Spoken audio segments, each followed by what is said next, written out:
Hey, good morning, everybody, and welcome back to a special episode today of Multifamily Unplugged. Hey, I am super excited. I'm joined by my good friend, Joe Fairless. Joe is the co-founder and CEO of Ashcroft Capital. He's the founder of the Best Ever Conference, and this is their 10th year coming up this year. But today we're going to have a live, unfiltered conversation with one of the most respected voices in the multifamily industry. And if you know somebody who should be here and should be listening to this morning, give them a nudge right now and get them here.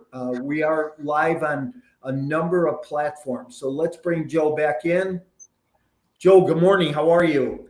Well, good morning. And I love that intro music. I mean, just rock and roll. If you weren't up, then you are up now. That was awesome. I know. You know what? Leave it to my team, right? Without our teams, Joe, I don't know if we'd be able to do anything. So, but hey, one thing I've noticed here this morning is, going live and trying to do the recording and trying to get set up. You have to not only be an expert in the multifamily business, but you have to learn technology and all kinds of other things. It's kind of crazy, but.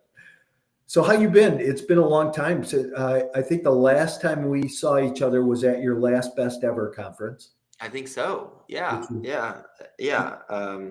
So I'm looking forward to our conversation. I know that you have a community that is actively engaged in apartments and commercial real estate. And so I'm excited. Yeah, good. Hey, listen, as we kick this off, I always ask my guests one question. And, I always say I'm going to write a book, and I think I'm pretty close to being able to do that. But in one word, what best describes you personally and professionally? Tenacious. Tenacious. That's an awesome word. I think it's an awesome value or asset that we have. What makes you tenacious? Well, I'll give an example. It's a daily podcast I started, 4,500 days ago, and I would do a daily podcast every single day interviewing someone. And I don't do the interviews. I do some interviews, but I don't do most of them now, but it's still a daily podcast. And I interviewed 1,500 to 2,000 people for 1,500 to 2,000 days.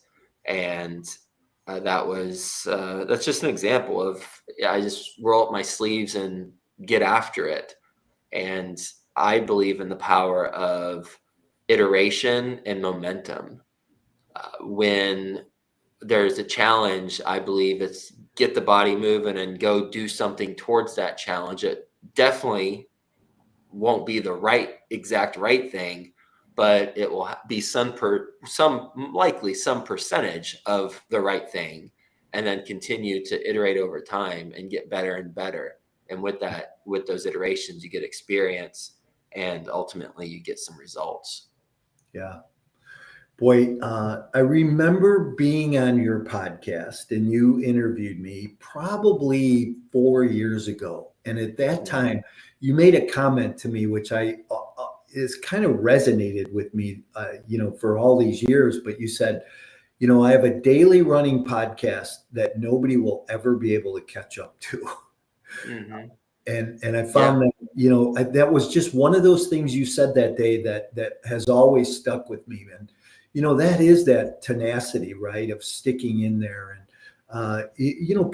I know that people still listen to that podcast you and I did, because I've gotten phone calls over the last couple of years, just kind of out of the blue. Hey, I heard you on Joe Fairless's podcast. And, what's the name of that podcast? Best Ever CRE. It's, it used to be best real estate investing advice ever. And now we have multiple shows within it.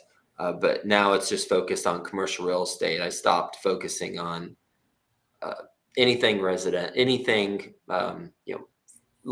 fewer than 4 units. So now it's just apartments and any other commercial real estate. Awesome. Well, listen, we are live on a number of platforms this morning, specifically LinkedIn. This is a LinkedIn Live we're really doing. But for the listeners this morning, talk a little bit for a couple minutes about your background and how you got into multifamily and where you guys are at today. Sure. Background from Texas originally, grew up in Fort Worth, just west of Fort Worth. Aledo is the town. And then went to, and here's an example of the tenacity that we mentioned earlier. I wanted to play football in college. So out of high school, I went to junior college to try to walk on Blinn Junior College in Brenham, Texas. And I did not make the team. I ended up forming a flag football team instead, and we won that championship. But I still didn't scratch the itch with football after high school.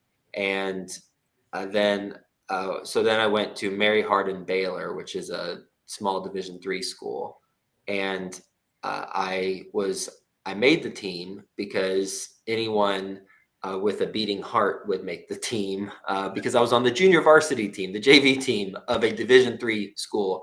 And then I realized, okay, I am not going to be the next Wes Welker. So I just wasn't jiving with just the whole setup there. So then I went to Texas Tech and finished my degree. Finished my degree, and then my major was advertising, and I wanted to compete with the best of the best in advertising. So I went to New York City because that's the perception is best of the best go to New York City for advertising.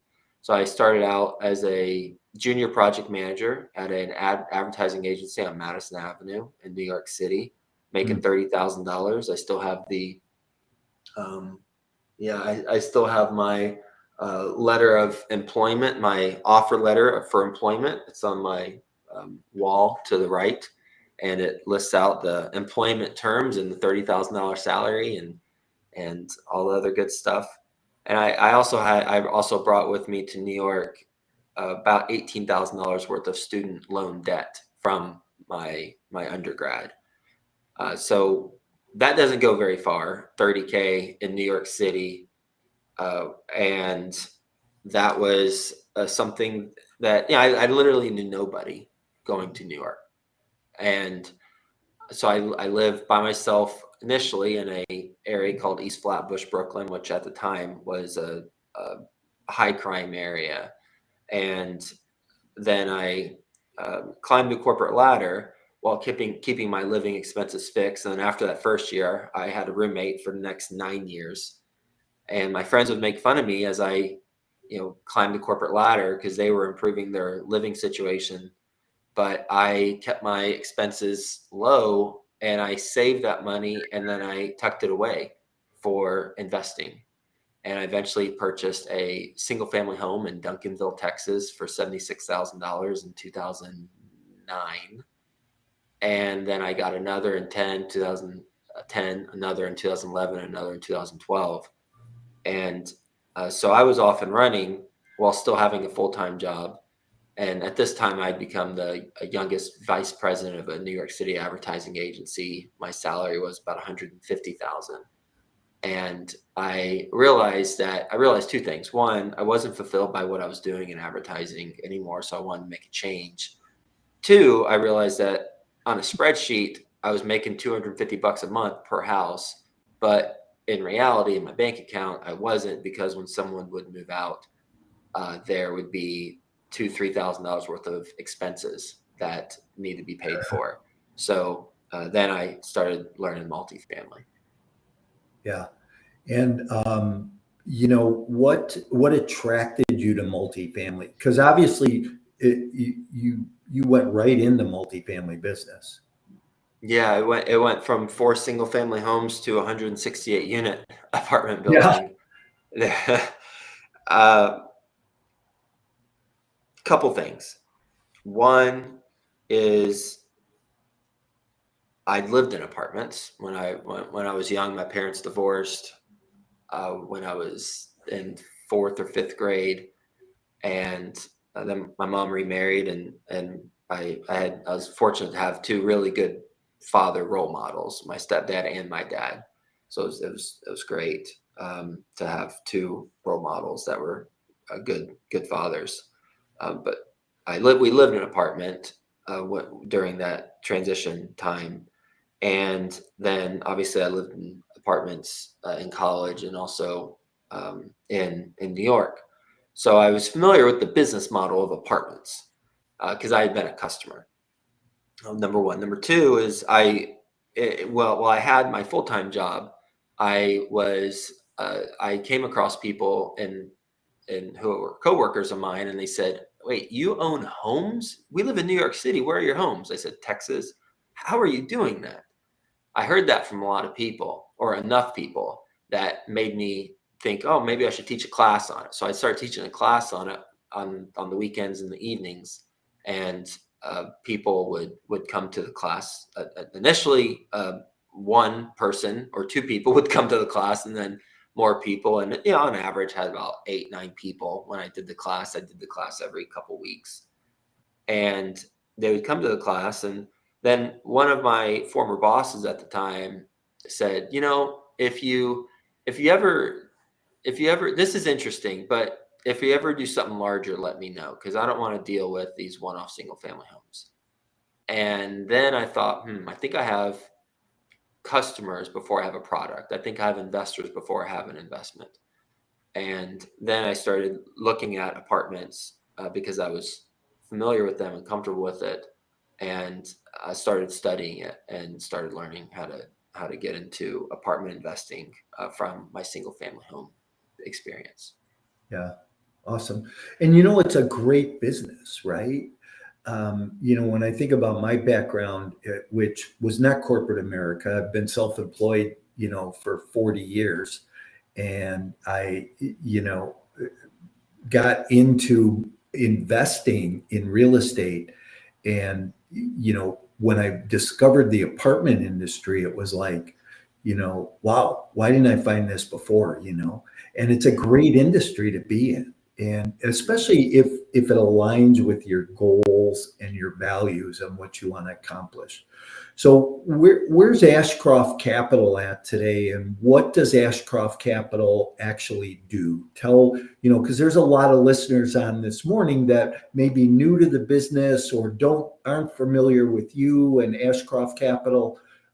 Talk about Ashcroft Capital and what you guys provide for the investor.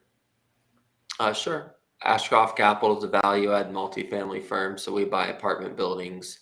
We improve them primarily through renovations, on interior renovations, and then exterior work that's needed.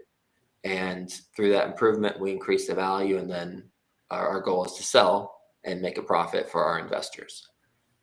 We have over 14,000 units currently that we are general partners on, and the lead general partner on. We are in the Sun Belt. We buy in the Sun Belt. We have properties in Dallas, Fort Worth, Tampa, Orlando, Jacksonville, right outside of Miami, Chapel Hill, North Carolina, and Atlanta. And we are a couple unique things about us is that we're vertically integrated. So what's that mean? Well, we own our property management company. Birchstone Residential is our property management company. So they only, as of now, that might change in the future, but they only manage our properties because they're our company. Got it. And 14,000 units. It's nice to have it's nice to eliminate red tape with a third-party management company when you have 14,000 units that you're managing. Sure. So that's been a big part of it. And then our investor relations team is spread out over the U.S. We have IR team members on the West Coast, in the South, in New York City, and in the Midwest.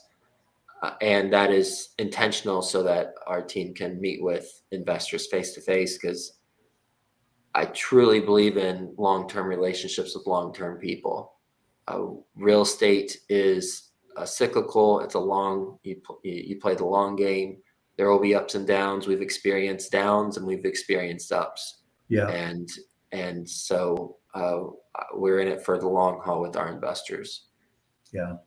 And I think you guys are working on a deal right now that you're still raising capital on, if I'm correct. Do you want to talk about that deal a little bit? And I'm going to ask you just to keep talking to the audience. I'll be back in 1 second. Somebody's banging on my door. And I have no Yeah. idea what's going on. Yeah, sure. And I can't dance. Well, you don't want me to dance, although that might get a lot of views, considering how ridiculous I would look. So I'll talk about the deal because I think that they're more interested in the deal than me dancing. It's a deal in Orlando, and I mean, so the relevancy to everyone listening, it's who cares about what we have going on. It's more about this is interesting for you, regardless if you're a potential passive investor or a general partner. And what I find interesting that might be relevant for you is the opportunity to buy deals right now at a below replacement cost, and to in my opinion get in right now when well, we all know values have decreased compared to the last 3-4 years, but that doesn't mean that they're still the right price now.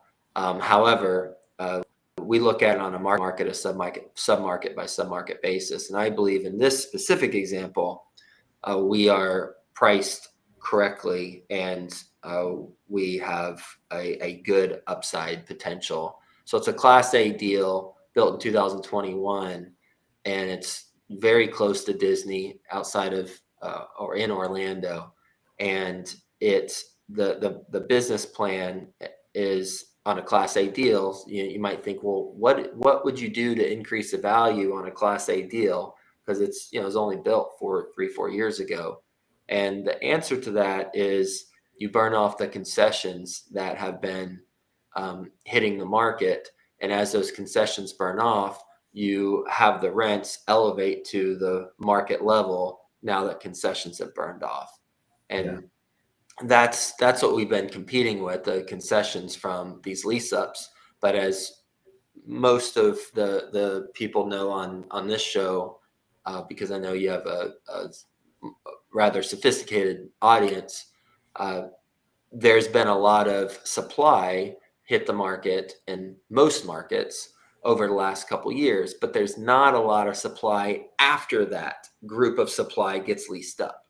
So we simply, for depending on the market and submarket, but for this case, our thought process is once this wave of supply gets leased up, concessions burn off.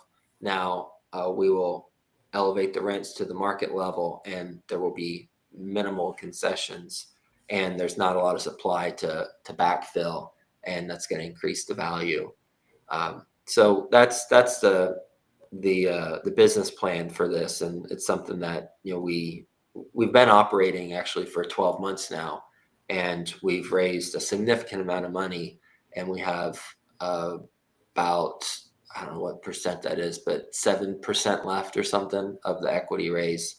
And so it's taken longer than we thought to raise, but it's a tough time to raise money right now. And so we've raised a significant amount to date already for it.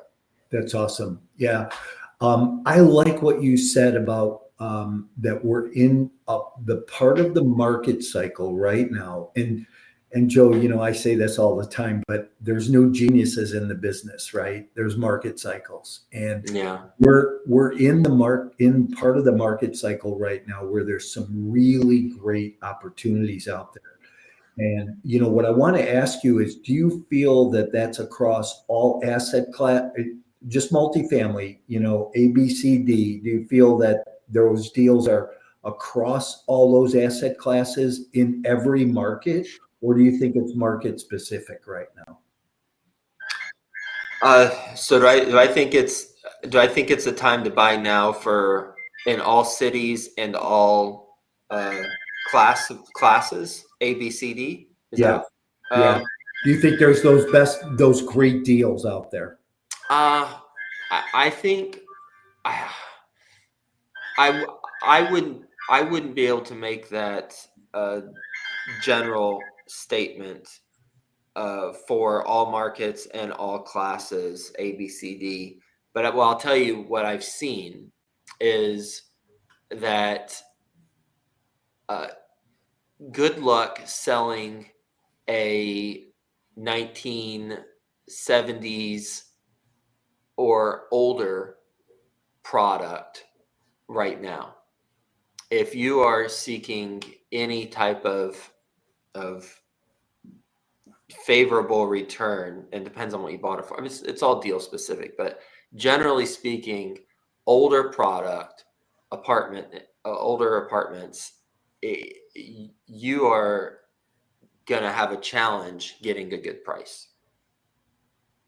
They're just it's just that's just how it is.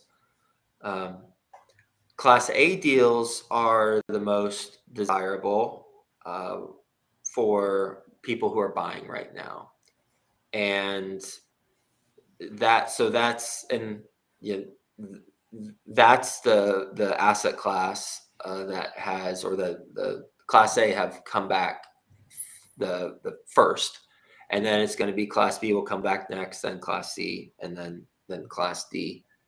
So what's the opportunity? Depends on you. It depends on what your background is, what your skill set is. If your background, if all things were equal and you have a background in all different types of properties, then I'd say go Class A, because that's going to be less headache on you, and you're buying below replacement costs, and you can get some good cash flow, not great cash flow during the hold period, and then cap rates will perhaps do something favorable when you exit. Now, if you have if you want to get your hands dirty and you're a local owner operator, then absolutely Class B, Class C, and even Class D. But just know that you need to negotiate a really good price, that it is absolute no-brainer. If it's not a hell yeah, it's a hell no type thing. So that's because there's not a lot of people buying properties right now for Class C and Class D properties. So you will be the buyer. There will not be many, if any, other buyers behind you, so you can dictate your terms. So that it's really a quite the opportunity for Class C buyers. We don't buy Class C because we don't want to deal with Class C. But if you are a Class C buyer, name your price and go say, here's my price, and see if people take it, because you're going to get a lot more interested people now than you will, in my opinion, in a year or two, when if interest rates decline or even stay where they're at and just stabilize, but they're supposed to decline by 50 basis points by the end of the year, or cap rates compress, which I think they will, given the supply demand dynamic that's about to shift in multifamily's favor. It took a little longer than we thought. We thought it was 2025 things were gonna shift. Not the case. It's more like Q2 of 2026, depending on the market, obviously. But there's still some lease ups, a lot of lease ups that need to be need to happen. Yeah. I love that, because, that goes back to, hey, we're at that part in the market cycle where you could buy a good deal today, entry level, get in the multifamily space, and you're gonna have some wind at your back over the next 3 to 5 years. I think so. Yeah. I think so. I think if you're beginning, man, if you can have the courage and get investors to rally around your courage to buy a deal, you can buy a class B deal for a class C minus price, right? Like Yeah. you can get really good deals. It's just a matter of getting the property to the finish line, and then having the right assumptions built in to make sure you have the padding that you need. Yeah. Yeah. Well, listen, where do you see us going? So, market cycles up, market cycles down. Where do you see us in that cycle right now? And where do you see us in 12, 24 months from now? Well, it depends on the city that we're in, but generally, and so I'll just talk about a big old swath of the U.S., which is a Sun Belt, and all things are not created equal among Sun Belt cities for Right. sure. DFW recovers faster than Orlando, Tampa, Jacksonville, and Orlando, Tampa, Jacksonville recovers faster than Atlanta. Atlanta's the lagging one out of the Sun Belt, at least from the markets that we're investing in. What I'd say, so generally, I'd say what we're seeing is that concessions have been high for the last 12 months, and concessions are beginning to trend down. It's going from 6 weeks free rent to 5 weeks free rent to 4.5 weeks free rent in order for new leases. So generally, that's what we're seeing, and I believe that is a sustainable and a sustainable pattern that will continue over the next 12 to 24 months. I think it will continue to trend down, and it's simply a supply demand formula. And that's why I think it will continue to trend down. So migration has slowed down to Mm. the Sun Belt over Yeah. the last year and a half. And that is primarily, from my research, for two reasons. One is remote work is less common than it was 2-3 years ago. So employers are wanting their employees to stick around and go into the office occasionally or regularly. That's one reason. Two is, well, people aren't buying and selling homes. They're not moving because their interest rates are locked in and they don't want a higher interest rate. And that makes sense. So there has been less movement and people moving as a result of that. However, just because migration has slowed down to the Sun Belt doesn't mean that it has stopped, and it has not. People are still going. They just aren't going in droves like they were before. So the population generally is still increasing. It's just not increasing as much. Right. So you've still got an increase in population, but the kicker is you've got a severe supply restriction on new deals that are going to be coming after this wave. So I see it. I see good things for multifamily owners in the Sun Belt over the next 12 to 24 months as a result of the thought process I just shared. Yeah. Things. Something could happen to change all of that, but that's the thought process that I have. Yeah. And I think we're on the same page on that. I have felt that we're really cycling out of this. And what I've been telling people is, hey, if you wait until CNN and Fox News start to say that the market's changed, it's going to be too late. You're going to miss the biggest part of that upswing. So get involved today. Hey, how do people get a hold of you, Joe, if they want to talk to you about your A-class assets and participate with you as a partner? You can go to ashcroftcapital.com and you can just submit the invest with us form and take a look at the deals that we have and then have a conversation with myself or a team member. Perfect. And your best ever conference is when? It's in February. This is the 10th year. This is BEC 10, Best Ever Conference 10. Wow. Not a lot of conferences still going on these days. We were one of the last ones standing last year when we hosted it. Yeah. Everyone was saying, all the attendees are saying, "Man, you're like one of the only conferences still doing this." I said, "Yeah, well, it's like I said earlier in our conversation, long-term relationships with long-term people, Yeah. and these are the long haulers, those who attend that conference." And it's February, I think it's 18th through 20th, but you go to besteverconference.com, you'll find the dates. It's in beautiful Salt Lake City, Utah. I mean, I just love going there for the conference. It's so convenient to get to and from the conference, from the airport.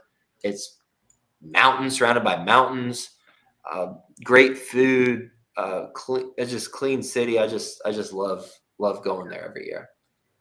Well, I'll tell you what, I believe it is the best ever conference because I've been to a lot of them over the years. And you're right, you're one of the last ones standing.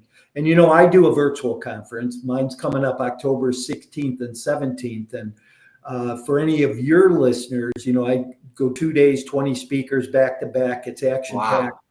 Online. But for any of your listeners that are listening in this morning, if they go to multifamily25.com and put in Joe Fairless, they get a pretty deep discount on a ticket this year. So that's awesome. Thank you for that. Yeah, you bet. And Joe, I appreciate you very much. Thanks for being here this morning. I know we both have busy schedules and need to get moving. I look forward to seeing you at your conference and staying in touch before that. Great catching up. And thanks, everyone. Enjoyed our conversation. Thanks, Joe.